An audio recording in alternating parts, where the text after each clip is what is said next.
अस्सलाम वालेकुम। महमद सिद्दीक मिठू अरबाब आला। मौजू कहाणीअ जो नालो डपु ऐं ञुञ। डपु जानी माली घाटो नुक़सानु थियणु, भउ शराब ख़ौफ़। ञुञ जानी माली फ़ाइदो नफ़ो थियणु, ढ भलाई उमेद, जुञ सिराब। पाठ नंबर 72। हज़रत दाऊद अलैहिस्सलाम जालूत खे क़त्लु कयो, माण्हुनि में मशहूरु थी वियो। माण्हुनि हज़रत दाऊद अलैहिस्सलाम जिन खे बादशाह बणायो, उन खां पोइ तालूत जी फरमानदारी कोन कई। ईअं ॾियो बनी इसराईल हज़रत दाऊद अलैहिस्सलाम जिन वटि गॾु थिया ऐं उन जी अटाट कई। ईअं ॾियो ख़ुदा हज़रत दाऊद अलैहिस्सलाम जिन ते ज़बूर नाज़िल कयो ऐं ज़िर बनाइणु सेखारियो ऐं लोह खे उन जे हथनि में मेण वांगुरु नरम करे छॾियो। ख़ुदा उन खे इबादत कमाल ताक़त अता कई। बनी इसराईल जे विच में ईअं कयो थियो। पैगम्बरी बनी इसराईल जे विच में ईअं कयो थियो। पैगम्बरी ऐं ख़िलाफ़त इलाही सां गॾु क़ाइमु थी। ईअं थियो हज़रत दाऊद अलैहिस्सलाम जिन जी बादशाही बिलाद शाम खां बिलाद अस्करिया फारस ताईं हुई। सभिनी खां पहिरीं ज़िर हज़रत दाऊद अलैहिस्सलाम जिन ठाही, जंग में हथियारनि खां महफ़ूज़ रखी ख़ुदा जे उन नेमतुनि ते शुक्र करियो।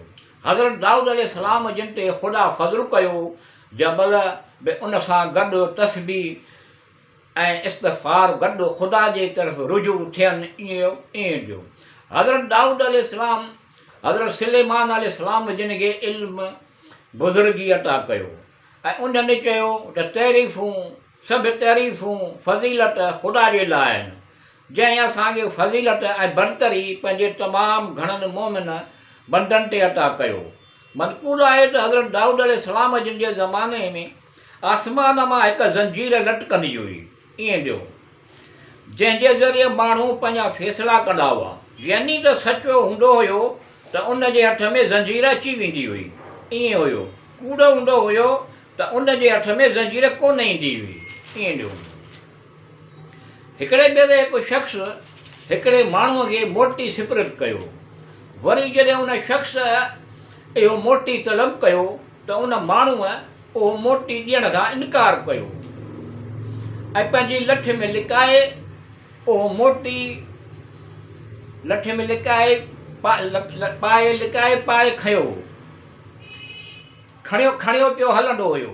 उन शख़्स चयो त उन ज़ंजीर वटि हलो त हक़ ऐं बातिल जी ख़बर पइजी वेंदी। ईअं हुयो। इहो माण्हू राज़ी थी वियो ऐं ज़ंजीर जे तरफ़ ॿई गॾु हलिया। ईअं ॾियो ॿई ॼणा गॾु हलिया। जंहिं शख़्स जो मोटी हुयो त उन माण्हूअ उहा लठ जंहिंमें मोटी लिकाए पाटो वियाई, उहा लठ उन शख़्स खे ॾिनई।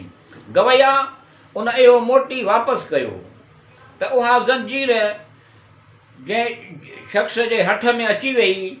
वरी जंहिं लठ में मोटी लिकायो हुयो उहा उन शख़्स खां वापसि वरिती।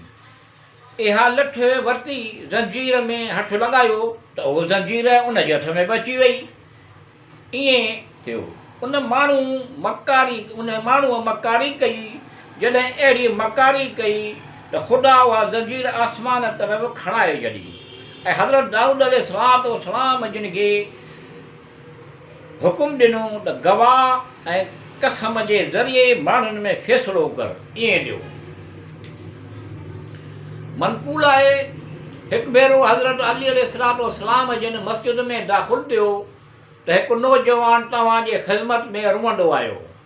उन जे चोतरफ़ माण्हुनि जो हुजूम हुयो ऐं उनखे तसली पिए ॾिनो। ईअं ॾियो हज़रत अली अलैहिस्सलाम जिन पुछियो तूं छो रोई पियो? उन जवान अर्ज़ु कयो हज़रत अली अलैहिस्सलाम जिन खे शरअ क़ाज़ीअ मुंहिंजे मामले जो फ़ैसिलो आहे कयो, जंहिंखे आउं सम्झी आहियां कोन सघियो। उहे माण्हू मुंहिंजे पीउ सां सफ़र ते विया हुया, हाणे उहे वापसि आया आहिनि पर मुंहिंजो पीउ कोन आयो। मूं उन्हनि माण्हुनि खां पुछियो त उन्हनि चयो मरी वियो। मूं उन्हनि खे चयो उनजो घणो माल हुयो, उनजो छा थियो? उन्हनि चयो त उन कुझु माल कोन छॾियो। उन नौजवान चयो आउं उन्हनि खे शरीअ काज़ीअ वटि वठी वेंदुसि, ईअं चयो। उन शरीअ काज़ीअ माण्हुनि खे कसम ॾिनो ऐं हाल मालूम कयो ऐं उन्हनि खे छॾे ॾिनो। उन नौजवान उन हज़रत अली अलैहिस्सलाम जिन खे चयो ऐं डिॼां थो मुंहिंजे पीउ सां गॾु माल घणो हुयो। हज़रत अली अलैहिस्सलाम जिन उन नौजवान खे फरमायो वापसि हल ऐं उन शरह काज़ीअ वटि आया। हज़रत अली अलैहिस्सलाम जिन फरमायो हिननि ॿिन्ही विच में कहिड़ी तरह फ़ैसिलो आहे कयो।